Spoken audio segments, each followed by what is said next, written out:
வானத்தையும் பூமியும் உண்டாக்கின தேவாதி தேவனே மை ஸ்தோத்திரிக்கிற ராஜா. இந்த வேளையில் கூட கர்த்தாவே உம்முடைய பாதத்தில் நாங்கள் வந்து நிற்கிறோம். என்னை மறைத்து நீர் வெளிப்படும்படியாக நான் ஜெபிக்கிறேன். ஆரம்பம் முதல் முடிவு மட்டும் உம்முடைய பிரசனம் எங்கள் மத்தியில் தங்கட்டும். எங்களுடைய கண்கள் பரலோகத்தின் தேவனை மாத்திரம் பார்க்க எங்களுக்கு நீர் கற்றுக் கொடுப்பீராக. இயேசுப்பா, என்னை மறைத்து வெளிப்படுங்க. எல்லா துதியான மகிமை எடுத்துக்குங்க. இயேசுவின் நாமத்தில் ஸ்தோத்திரத்தோடு ஜெபத்தை ஏறெடுக்கிறோம் பிதாவே, ஆமேன். கிறிஸ்துவுக்குள் அன்பான தேவனுடைய பிள்ளைகளை, ஆண்டவராக இயேசு கிறிஸ்துவின் இனிய நாமத்தினால உங்களை எல்லாரையும் நான் வாழ்த்துகிறேன். கர்த்தருடைய சுத்த கிருபையினால் உங்களை சந்திப்பதில் மிகவும் மகிழ்ச்சி அடைகிறேன். இன்றைக்கு அப்பாவுடைய பாதத்தில் அமர்ந்திருந்த பொழுது எனக்கு ஒத்தாசை ஒரு பருவதத்துக்கு நேராக என் கண்களை ஏறெடுத்து பார்க்கிறேன் என்று சங்கீதக்காரன் சொன்னார்ல, அந்த வார்த்தையின் மூலமாக தான் சில காரியங்களை நம்ம பார்க்க போகிறோம். இந்த பூமியில் கர்த்தர் நமக்கு கொடுத்துருக்கிற இந்த ஒரே ஒரு வாழ்க்கையில் கர்த்தருடைய பிள்ளைகளாகிய நம்ம இன்னைக்கு பரலோகத்தை பார்க்குறோமா? ஒவ்வொரு நாள் நினைக்கிறோம் நாளைக்கு எப்படி இருப்போம், நாளை தினம் எப்படி இருக்கும்னு. ஆனால் ஒவ்வொரு நாளும் கர்த்தருடைய பிள்ளையே ஒரு நாள் பிறப்பதை நம்ம அறிய முடியாது. நாளை தினத்தை குறித்து நம்ம மேன்மை பாராட்டுவோ அல்லது நாளைக்கு இதை செய்வேன் என்று சொல்வதோ அது ஆண்டவருக்கு பிரியமில்லாத ஒரு காரியம். யாக்கோபு புஸ்தகம் 4ஆம் அதிகாரத்தினுடைய கடைசி 4 வசனத்தை நீங்கள் எடுத்து நீங்கள் வாசித்து பாருங்கள். கர்த்தருக்கு சித்தமானால் உயிரோடு இருந்தால் நாங்கள் இதெல்லாம் செய்வோம் என்று சொல்லி அருமையான யாக்கோபு அந்த நாளில் நிருபத்தில் எழுதி வைத்திருக்கிறத நாம் பார்க்கிறோம். அப்படி ஒருவேளை நான் இதை செய்வேன் நம்ம சொல்லுவோம், ஆனால் இவைகளில் நாம் வீம்பு பாராட்டுகிறோம், மேன்மை பாராட்டுகிறோம் என்று நாம் வேதத்தில் வாசிக்கிறோம். ஆகவே நம்முடைய கண்கள் ஒவ்வொரு நாளும் அப்பாவை பார்க்க கற்றுக்கொள்ள வேண்டும். இந்த பூமியில் அருமையான ஆபிரகாம் வாழ்க்கையை குறித்து நாம் வேதத்தில் வாசிக்கிறோம். ஆதியாகமம் 13ஆம் அதிகாரம் 14வது வசனத்தில் நாம் பார்த்தீங்கன்னா, லோத்து எப்போ பிரிந்து போனானோ அப்போ இந்த ஆபிரகாமை பார்த்து ஆண்டவர் சொன்னார், உன் கண்களை ஏறெடுத்து பார். தெய்வப்பிள்ளை, அதே போல தான் இன்னைக்கு கர்த்தர் நம்மோடு கூட பேசணுன்னா, ஒருவேளை நம்ம கூட நின்ற எத்தனையோ பேர் ஒருவேளை நம்மளை விட்டு பிரிந்து போகலாம், அல்லது நமக்கு விரோதமாக என்னென்னமோ காரியங்களை செய்யலாம். லோத்து பாருங்க, அவன் கண்ணை ஏறெடுத்து பூமியை தான் பார்க்குறான். பூமியில் சோதம் குமாரோ பார்க்குறான், அது செழிப்பாக இருக்குது, அது ஏதேன் தோட்டத்தை போல இருக்குன்னு சொல்லி அந்த பகுதிக்கு போகிறான். அங்கே ஒரு கூடாரம் போடுறான். ஆனால் ஆண்டவர் அதை ஆசீர்வதிக்க முடியல. ஆனால் ஆபிரகாம் தனித்து நிற்கிறார். தன் தாய் தகப்பனெல்லாம் விட்டு தனியாக வந்தார். இப்போ தனியாக நின்று அப்பாவுடைய பாதத்தில் நிற்கும்போது ஆண்டவர் சொல்கிறார், உன் கண்களை ஏறெடுத்து பார். அவன் கிழக்கே மேற்கே தெற்கே வடக்கே பார்க்க சொல்கிறார். பார்க்குற பூமியெல்லாம் நான் உனக்கு தருவேன் என்று சொல்லி கர்த்தர் வாக்கு கொடுத்தார். ஆம் தெய்வப்பிள்ளையே, இன்றைக்கி கூட நம்முடைய கண்கள் எதை பார்க்கிறது? இந்த உலகத்தின் காரியத்தை நம்ம பார்ப்போமானால் நிச்சயமாக ஆண்டவருடைய பிள்ளையே நம்ம வெட்கப்பட்டு போவோம். அவங்க நல்லா இருக்காங்க, இவங்க நல்லா இருக்கிறாங்க. அதனால தான் சங்கீதக்காரன் சொல்கிறார், இந்த பூமியில் இந்த உலகத்தில் வாழ்கிற இந்த துன்மார்க்கருடைய வாழ்க்கையை குறித்து சங்கீதம் 73ஆம் அதிகாரத்தில் வாசிக்கிறோம். ஆனால் அதை நான் பார்க்கும்போது நான் அதிகமாய் பாதிக்கப்பட்டேன் என்று அவர் சொல்கிறார். ஆனால் பரிசுத்த ஸ்தலத்தில் நின்று நான் பார்க்கும்போது தான் அவர்களுக்கு நேரிடுகிறதான அந்த ஒரே நிமிஷத்தில் நேரிடுகிற பயங்கரத்தை நான் பார்த்தேன் என்று. அதுபோல் நாம் தேவ சமூகத்திலிருந்து பார்க்க கற்றுக்கொள்ள வேண்டும். ஆபிரகாம் வாழ்க்கையில் ஆதியாகமம் 15ஆம் அதிகாரம் 5வது வசனத்தில் வாசிக்கிறோம், தன் கண்களை ஏறெடுத்து பார் என்று கர்த்தர் பேசுகிறார். எப்போ பேசுகிறார் தெரியுமா? கர்த்தருடைய பிள்ளையே, குழந்தை இல்லையே அப்பா, எனக்கு குழந்தை இல்லையே என்று சொல்லி அவன் கலங்குறான். என்னுடைய வீட்டில் எத்தனையோ பேர் இருக்கிறாங்க, ஆனால் எனக்கு குழந்தை இல்லை என்று சொல்லி புத்திர பாக்கியம் இல்லை என்று கலங்கும் போது தான் உன் கண்களை ஏறெடுத்து பார் என்று வானத்தின் நட்சத்திரங்களை கர்த்தர் காண்பித்தார். தன் கண்களை ஏறெடுத்து பார்க்கும்போது கர்த்தர் சொன்னார், இந்த நட்சத்திரங்களை எண்ண கூடுமானால் உன் சந்ததியை எண்ண முடியாதென்று. ஆம் தெய்வப்பிள்ளையே, அதே போல் ஆண்டவர் இந்த அருமையான ஆபிரகாமுக்கு கர்த்தர் வாக்கு கொடுத்தது மட்டுமல்ல, எண்ண முடியாத சந்ததியை ஆண்டவருடைய நாமத்தினால இந்த ஆபிரகாம் மூலமாய் உருவாக்க தேவன் திட்டம் கொண்டார்.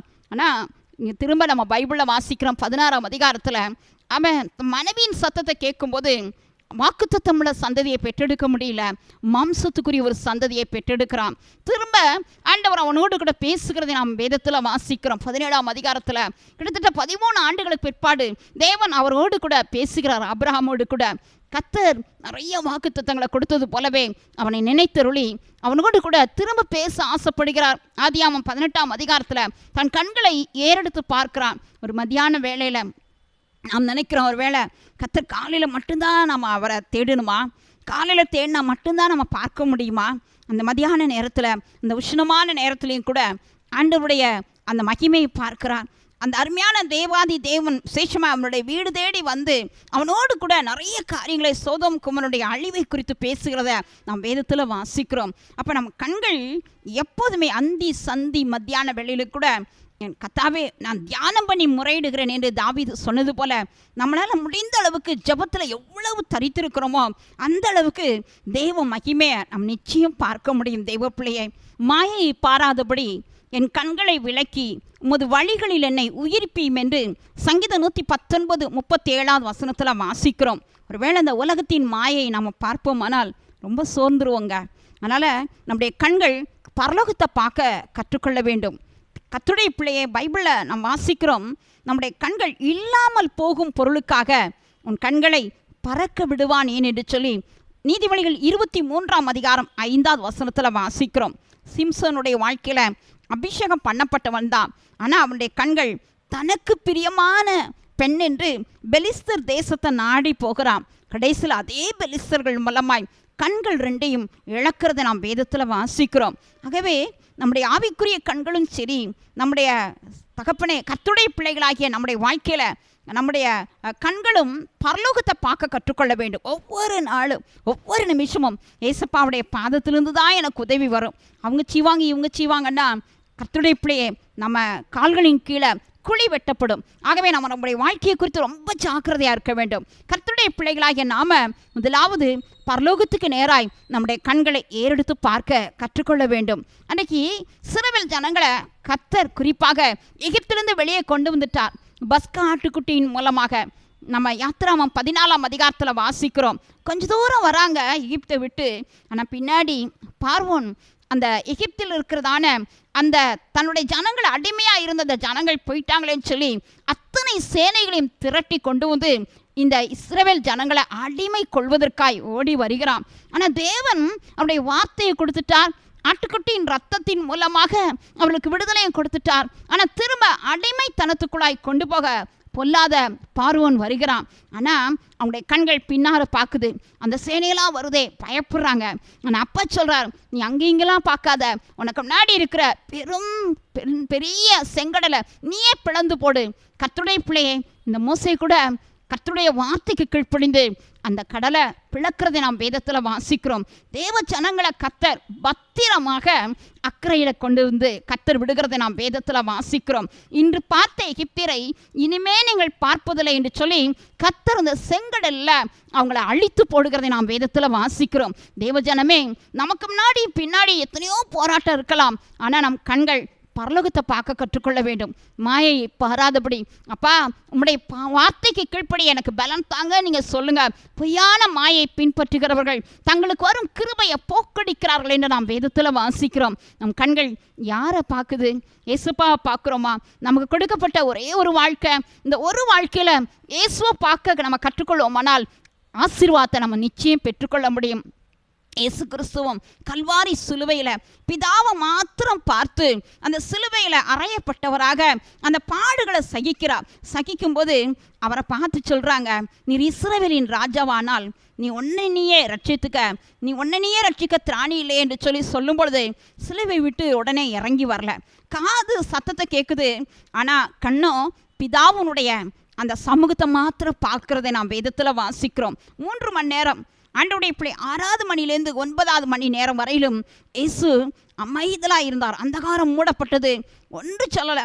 9ஆம் மணி நேரம் தான் தன்னுடைய வாயத்திலிருந்து பேசினார் என்று நாம் வேதத்தில் வாசிக்கிறோம். அப்போ யோசிங்களேன், நமக்கு வருகிற ஒவ்வொரு பிரச்சனையை நாம் சந்திக்கும் போது சில நேரங்களில் நம்ம எதாவது சொல்லி ஆண்டவரை துக்கப்படுத்துகிறோம், மற்றவங்களை பார்க்குறோம், வீட்டாரை நம்ம பார்க்குறோம், கடல் அலையை நம்ம பார்க்குறோம், கொந்தளிப்பை நம்ம பார்க்குறோம். இயேசுவை பார்க்க கற்றுக்கொள்வோமானால் தெய்வ பிள்ளையே எல்லா பிரச்சனைகளை நம்ம எளிதில் கடக்க முடியும். முதலாவது நம்முடைய கண்கள் பரலோகத்தை பார்க்க கற்றுக்கொள்ள வேண்டும். 2வதாக இந்த பரலோகத்தை பார்க்காத ஒரு மனிதன் பைபிளில் வாசிக்கிறோம்.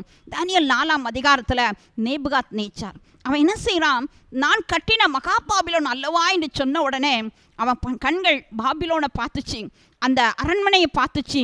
நான் கட்டினது என்று சொல்லி பெருமையாய் பேசும்போது உடனே ராஜாங்கத்திலிருந்து தள்ளப்பட்டான், மனுஷனிலிருந்து தள்ளப்பட்டான், மிருகத்தை போல மாறுகிறான். தானியேல் 4ஆம் அதிகாரம் 34வது வசனத்தை நீங்கள் வாசிங்கன்னா திரும்ப 7 காலங்கள் அவன் மேலே கடந்து போகுது. கண்ணை பரலோகத்துக்கு நேராக ஏறெடுத்து பார்க்குறான். புத்தி அவனுக்குள் திரும்பினது என்று நாம் வேதத்தில் வாசிக்கிறோம். ஒருவேளை இந்த செய்தியின் மூலமாக கர்த்தருடைய ஆவியானவர் சொல்லுகிறார், உனக்கு வாழ்க்கையில் பல கஷ்டத்துக்குள்ளே இருக்கிற, பல போராட்டத்துக்குள்ளே இருக்கிற, பல பெருமையான காரியங்களை நீ சொல்லி கர்த்தரை ஒருவேளை நீ துக்கப்படுத்தி இருக்கலாம். ஆனால் இன்னைக்கு அப்பா சொல்கிறார், என்னை நோக்கி பார், உன்னுடைய புத்தி கெட்டாத அதிசயங்களை நான் செய்ய உன் அருகில் நிற்கிறேன். கடல் அலையை நீ பார்க்குற, கொந்தளிப்பை நீ பார்க்குற, பேதுரு பார்த்தது போல ஒருவேளை பல பிரச்சனைகளை நீ பார்க்குற. நீ யாரை பார்க்குற? இயேசுப்பாவை நீ பார்க்குறாயா? யோபு வாழ்க்கையில் எத்தனையோ போராட்டம் இருந்தது. அவர் சொல்கிறாரு, என் சரீரம் முழுதலாய் அழுகி போனாலும் என் கண்கள் அவரை பார்க்கும் என்று. தெய்வப்பிள்ளையே, உயிரோடு எழுந்த தேவனுடைய வல்லமை இன்றைக்கு உன் மேலே வந்து இறங்குறதுனால கர்த்தருடைய சந்நிதியை நோக்கி நீ பார்க்க திரும்ப உன் கண்களை ஏறெடுத்து பார்ப்பாயானால் தெய்வப்பிள்ளையே, உடைந்து போனவன் வாழ்க்கை, சிதறுண்டு போனவன் வாழ்க்கையை திரும்ப இயேசு கட்ட வல்லவர். கிருபை உண்டாவதாக, கிருபை உண்டாவதாக என்று சொல்லி ஆண்டவரை மகிமைப்படுத்தினதான அந்த சுருபாவேல் அந்த இடத்துல பைபிளில் வாசிக்கிறோம். அங்கு ஆண்டவருடைய வசனம் சொல்கிறது, அவனுக்கு முன்பாக இருந்த பெரிய பர்வதங்கள் சமபூமியாய் மாறிட்டு. நீ இயேசுப்பாவுக்கு நல்லா தெரியும், இயேசுவில் அன்பு இருக்கிற ஒரு பிள்ளை. அன்பு கர்த்தருடைய பிள்ளைய பக்தி விருத்தி தான். அறிவோ இருமாப்பு. உன் அறிவுனால நான் நிறைய கணக்கு போட்டுட்டு இருக்கிறேன், அது அல்ல. அப்பா உனக்கு வைத்திருக்கிறது பரலோகத்தை பார்க்க. பாருங்க, இந்த நேபுகாத்நேச்சர் திரும்ப கண்களை ஏறெடுத்து பார்க்கும்போது புத்தி அவனுக்குள் திரும்பினது, திரும்ப முகக்கலை வந்தது, திரும்ப ராஜாங்கம் அவனுக்கு கிடைத்தது, மந்திரிமார்களாம் தேடி வந்தாங்க. கர்த்தர் அவன் சிறையிருப்பை மாற்றுகிறதை நாம் வேதத்தில் வாசிக்கிறோம். நம்ம வாழ்க்கையில கூட தாழ்மை உள்ளவர்களுக்கு தான் கர்த்தர் அதிக கிருபை அளிக்கிறாராம். அந்த கிருபை நம்ம வாங்குவதற்கு தான் இன்னைக்கு அப்பாட்ட நம்ம வந்து நிற்கிறோம். கர்த்தருடைய பிள்ளை, அவருடைய கிருபை மகா பெரிதுங்க. சங்கீதம் 103ஆம் அதிகாரம் 17வது வசனத்தை எடுத்து நீங்கள் வாசித்து பாருங்க. கர்த்தருக்கு பயப்படுகிறவர்கள் மேலே அவருடைய கிருபை என்றென்றைக்கு இருக்குமா, அவருடைய பிள்ளைகள் மேலே அவருடைய நீதி என்றென்றைக்கும் அநாதையாய் காணப்படும் என்று நாம் வேதத்தில் வாசிக்கிறோம். தேவஜனமே, சங்கீதம் 103ஆம் அதிகாரம் 11 அங்கேயும் பார்க்குறோம். கர்த்தருக்கு பயப்படுகிற ஒவ்வொரு தெய்வ பிள்ளைகள் மேலே பூமிக்கு வானம் எவ்வளோ உயரமோ அவ்வளோ பெரிய ஒரு கிருபை நம்ம மேலே வந்து இறங்குமாங்க. அப்போ அந்த கிருபையை நம்ம பெற்றுக்கொள்ளணும்னா நம்முடைய கண்கள் பரலோகத்தை பார்க்க கற்றுக்கொள்ள வேண்டும். ஆண்டவருடைய பிள்ளையை, அருமையான தேவனுடைய பிள்ளைகளாகிய நாம யாரை நம்ம பார்க்குறோம்? இயேசுவை நம்ம பார்க்க நம்ம இந்த நாளில் அர்ப்பணிக்கிறோமா? மூன்றாவதாக பைபிளில் வாசிக்கிறோம், லூக்கா 16ஆம் அதிகாரம் அங்கே 23 கூட வாசிக்கிறோம். ஐஸ்வர்யவானை குறித்து நாம் பார்க்கிறோம். ஐஸ்வர்யவான் இந்த உலகத்தில் பார்க்குறான், தனக்கு நல்ல சம்பாத்தியம், நல்ல அருமையான பொருள் இருந்தது, தனக்கு அருமையான சகோதரர்கள் இருந்தாங்க, அவன் சந்தோஷமாக வாழ்கிறான், சுகபோகமான ஒரு வாழ்க்கை, சம்பிரதாயமான ஒரு வாழ்க்கை. ஒரு நாள் கூட ஏழையை பார்க்கல.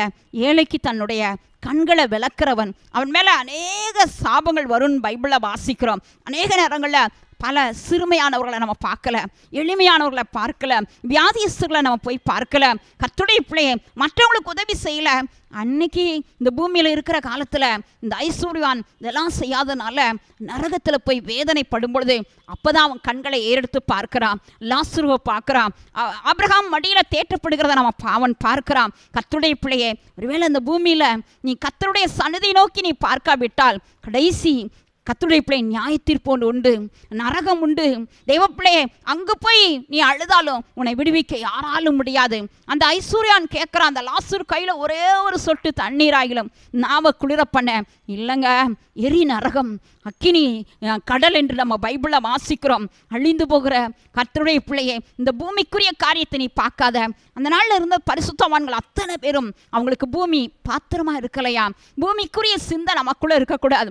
பூமியும் கர்த்தருடைய பிள்ளையே, இந்த பூமிக்குரிய காரியமெல்லாம் ஒரு நாள் அழிந்து போகும் என்று நாம் வேதத்தில் வாசிக்கிறோம். அழிந்து போகிற இந்த உலகத்தை நம்ம பார்க்கக்கூடாது, இயேசுவை பார்க்க கற்றுக்கொள்வோமானால் கர்த்தர் நிச்சயம் நம்மை ஆசீர்வதிக்க வல்லவர். இந்த நேரத்தில் கர்த்தருடைய கையில் நம்ம அர்ப்பணிக்க போகிறோம். இந்த உலகத்தில் ஆண்டவருடைய பிள்ளை இருக்கிற இந்த நாட்களில் அவரை நோக்கி நம்ம பார்க்க கற்றுக்கொள்ள ஆரம்பிப்போம். அவருடைய சிலுவையை நம்ம பார்ப்போம். கல்வாரி சிலுவிலிருந்து வடிகிறதான அந்த ரத்தத்தின் துளிகளை நம்ம பார்க்க ஆரம்பிப்போமால் நம்முடைய பாவங்களை கர்த்தர் மன்னித்து முதுகுக்கு பின்பாக கர்த்தர் கர்த்தர் எரிந்து போட அவர் வல்லவராய் இருக்கிறார். பாவங்களை கடலின் ஆழத்தில் நான் போடுவேன் என்று அப்பா வாக்கு கொடுத்திருக்கிறார். தேவப்பிள்ளையே, பாவங்களை கார் மேகத்தை போல நான் அகற்றி விடுவேன் என்று அப்பா வாக்கு கொடுக்கிறார். இன்றைக்கு நம் கண்கள் யாரை பார்க்கிறது? அப்பா கருத்தில் நம்ம அர்ப்பணிக்கலாமா? தாவீதை போல யுத்த களத்துக்கு போய் யுத்தம் செய்ய வேண்டிய நேரத்தில் ஒருவேளை உன் கண்கள் இந்த உலகத்தின் மக்களை பார்க்குதா?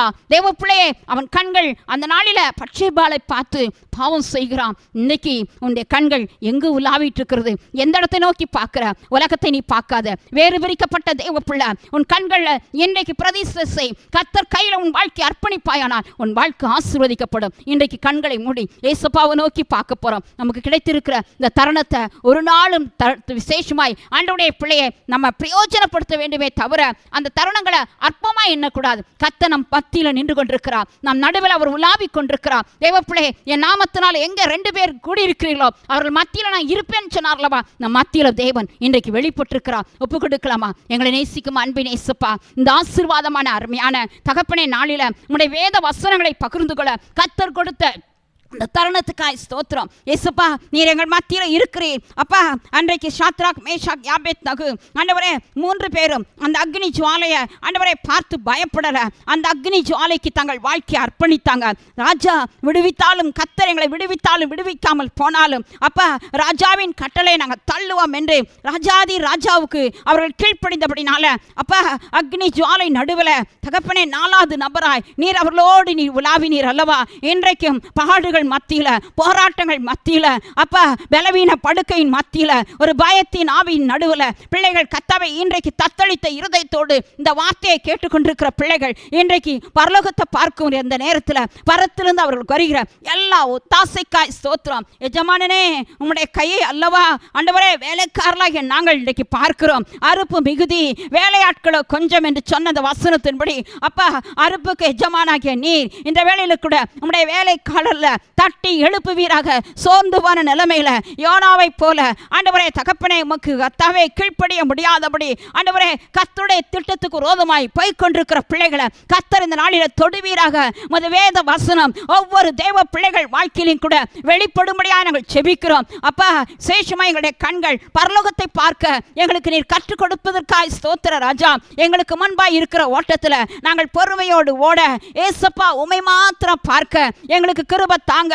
எங்களை சூழ்ந்து நிற்கிற பாரங்களை பார்க்காதபடி, எங்களை சூழ்ந்து நிற்கிற பாவங்களை பாராதபடி, இவைகள் எல்லாவற்றையும் தள்ளி விட்டு ஓட பலனை நீர் தரும்படியாக நாங்கள் செபிக்கிறோம். அப்பா எங்களுக்காய் நீர் கல்வாரியில் வைத்திருக்கிற ஆண்டவரை விசேஷித்த விடுதலையை அப்பா ரட்சிப்ப ஆண்டவரை எங்களுக்கு நீர் வைத்திருக்கிற பாவ மன்னிப்பின் நிச்சயத்தை ஆண்டவரை பெற்றுக்கொள்ள எங்களுக்கு வேண்டிய நீர் கிருபை நீர் தருவதற்காய் ஸ்தோத்திரம். ஆட்டுக்குட்டியின் ரத்தம் எங்களுக்காய் நன்மையான காரியங்களை பேசுகிற ரத்தமாய் அது வெளிப்படுவதற்காய் ஸ்தோத்திரம். இந்த வேளையில கூட எங்கள் மத்தியில் நீர் இறங்கி இருக்கிறதுனால அப்பா எங்களுக்கு இந்த நேரத்திலே கூட பரலோகத்தின் தேவன் அப்பா தகப்பனை இந்த பூமியில எப்படி ஆபிரகாமோடு வந்து பேசினீரோ அதுபோல வந்து பேச நீர் காத்திருப்பதற்காய் ஸ்தோத்திரம். ராஜாதி ராஜாவே, இந்த வேளையில கூட ஒருவேளை நேபுகாத்நேச்சாரை போல ஒருவேளை பெருமைனால ஆண்டவரே ஆசீர்வாதங்களை இழந்து போயிருப்பார்களானால் அப்படிப்பட்டவர்களை கர்த்தர் நீர் தொடுவீராக.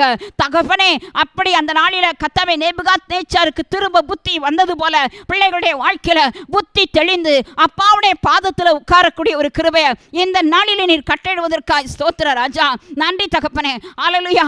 ஐஸ்வர்யவான் கர்த்தாவே இந்த பூமியில ஆண்டவரே உலகத்தின் காரியத்தை மட்டுமே பார்த்தான், பரலோகத்தை பார்க்கல. ஆண்டவரே தகப்பனே அவனுக்கு முன்பாய் இருக்கிற தகப்பனே ஏசப்பா அந்த எரி நரகத்தை பார்க்கல. ஆண்டவரே அவன் பேர் ஜீவ புஸ்தகத்தில் எழுதப்படலையேன்றத கவலை அவனுக்கு இல்ல. அவனுக்கு தகப்பனே உலக மக்கள் இருந்தாங்க, பரலோக தூதர்கள் இல்லையே. ஆண்டவரே அப்படிப்பட்ட நிலைமையில் இருக்கிற ஒவ்வொரு தேவ பிள்ளைகளை கர்த்தர் இந்த நாளில தொடுவீராக. ஐஸ்வர்யவானை போல பேரெழுதப்படாத நிலைமையில் இருக்கிற பிள்ளைகள் ஆண்டவரே தகப்பனே இந்த நேரத்தில் தொடப்படும்படியாக நாங்கள் செபிக்கிறோம். பரலோகத்தில் பேர் எழுதியிருக்கிற நிச்சயத்தை தருவீராக.